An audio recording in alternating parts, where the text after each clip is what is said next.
अस्सलाम वालेकुम वरहमतुल्लाहि वबरकातुहू। कैसे हैं आप लोग? उम्मीद करते होंगे कि आप लोग अल्लाह के रहम करम से खैरियत से होंगे। अल्लाह पाक के फजल करम से अल्लाह पाक से दुआ है कि अल्लाह पाक आपकी हर परेशानी हर मुसीबत दूर करे, मौला आपको हर परेशानी से बचाए।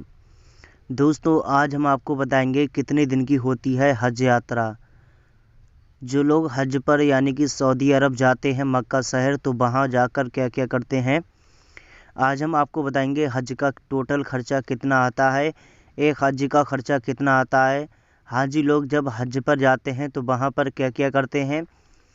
तो दोस्तों, वीडियो को पूरा देखें, वीडियो को लाइक करें, अपने दोस्तों को शेयर करें, चैनल को सब्सक्राइब करें।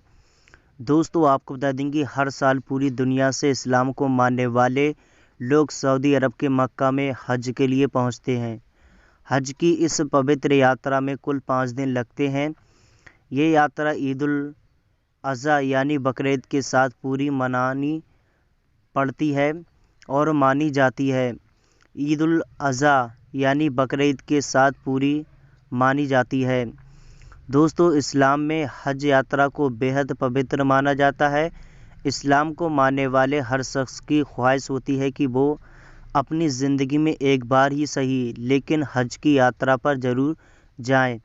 सही शब्दों में कहा जाए तो इस्लाम के 5 फ़र्ज हैं और उनमें से एक फ़र्ज हज भी है। बाकी के 4 फ़र्ज कलमा, रोज़ा, नमाज और ज़कात है। हर मुसलमान कोशिश करता है कि अपनी ज़िंदगी में वो इस्लाम के इन 5 फ़र्ज़ों को अता कर सके। वही दोस्तों, हज यात्रा कितने दिन की होती है? इस्लाम को मानने वाले का कहना है कि साल 628 में पहली बार पैगंबर मोहम्मद ने अपने 1400 आयु के साथ एक पवित्र यात्रा शुरू की।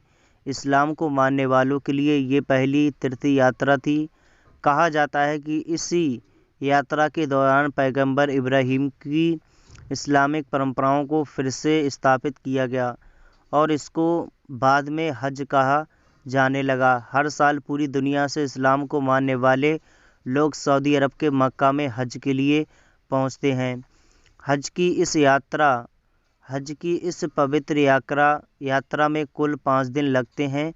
ये यात्रा ईद उल अज़हा यानी बकरीद के साथ पूरी दुनिया भर के मुसलमान मनाते हैं। वही इस यात्रा के शुरू की बात करें तो ये यात्रा इस्लामिक महीने जिलहिज्जा की 8 तारीख से शुरू होती है, यानी कि जो बकरीद के कुछ दिन बचते हैं उन्हीं दिनों में हज यात्रा शुरू की जाती है। इसी महीने में हज यात्रा शुरू की जाती है। जो बकरीद के कुछ दिन बचते हैं उन्हीं शहरों में यानी कि उन्हीं दिनों में हज यात्रा शुरू होती है। वही दोस्तों, आपको बता दें कि इसी तारीख को ही हाजी मक्का से करीब 12 किलोमीटर दूर मीना शहर जाते हैं और पूरी रात हाजी मीना में गुजारते हैं।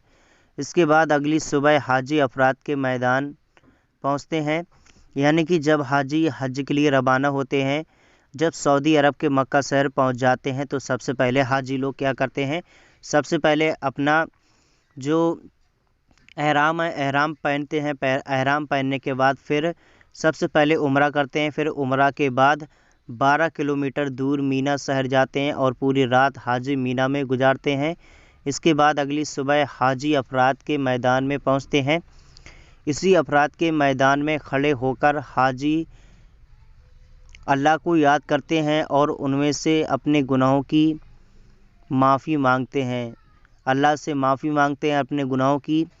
इसके बाद शाम को हाजी सऊदी अरब के मुज़दलिफ़ा शहर जाते हैं और पूरी रात वहीं गुजारते हैं। फिर अगली सुबह यात्री वापस से मीना शहर की ओर लौटते हैं हज पर जाकर।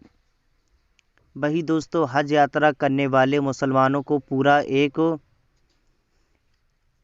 फॉलो करना पड़ता है। बीपीसी की एयरपोर्ट के अनुसार सबसे पहले हज यात्री दुनिया भर से सऊदी अरब के जद्दा शहर में जुटते हैं। इसके बाद वहाँ से बस के ज़रिए वो मक्का शहर तक पहुँचते हैं। हालांकि मक्का से ठीक पहले एक जगह है जहाँ से हाजी की अधिकृत यात्रा शुरू होती है। इस जगह को मिकात कहा जाता है। ये जगह शहर के 8 किलोमीटर के दायरे में है। वही दोस्तों, हज पर जाने वाले सभी यात्री मिकात में एक ख़ास तरह का कपड़ा पहनते हैं जिसे एहराम कहा जाता है, लेकिन कुछ लोग यात्रा की शुरुआत से ही एहराम पहन लेते हैं। ये एक ख़ास तरह का सफ़ेद कपड़ा होता है जो सिला हुआ नहीं होता है।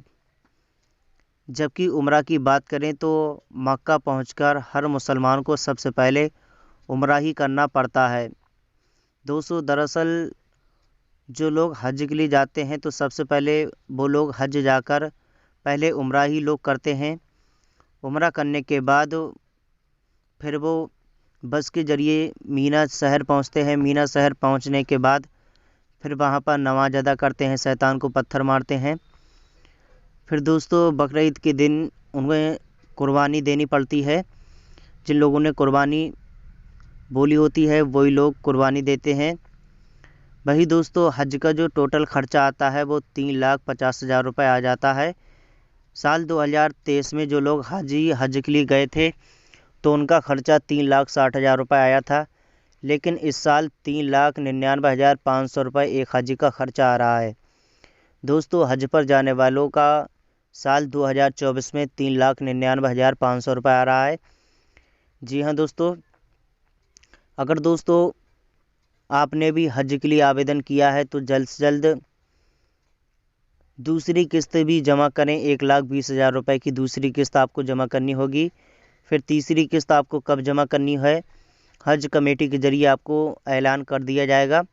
जब आपकी फ़्लाइट उड़ने वाली होगी तो आपको तीसरी किस्त जो है बची हुई वो आपको जमा करनी होगी। तो दोस्तों, पहली किस्त जो है वो 9 फरवरी तक सभी लोगों को जमा करनी है, 81,800 रुपये की। बाकी जो दूसरी किस्त है वो आपको 24 अप्रैल तक जमा करनी होगी, 1,20,000 रुपये की। जी हाँ, दूसरी किस्त आपको 1,20,000 रुपये की जमा करनी होगी। फिर दोस्तों 12 फरवरी तक आपको सभी अपने दस्तावेज भेजने होंगे, जैसे ओरिजिनल पासपोर्ट और मेडिकल सर्टिफिकेट। दोस्तों, अगर आपने मेडिकल अभी तक नहीं करवाया है तो जल्द से जल्द अपना मेडिकल भी करा लें।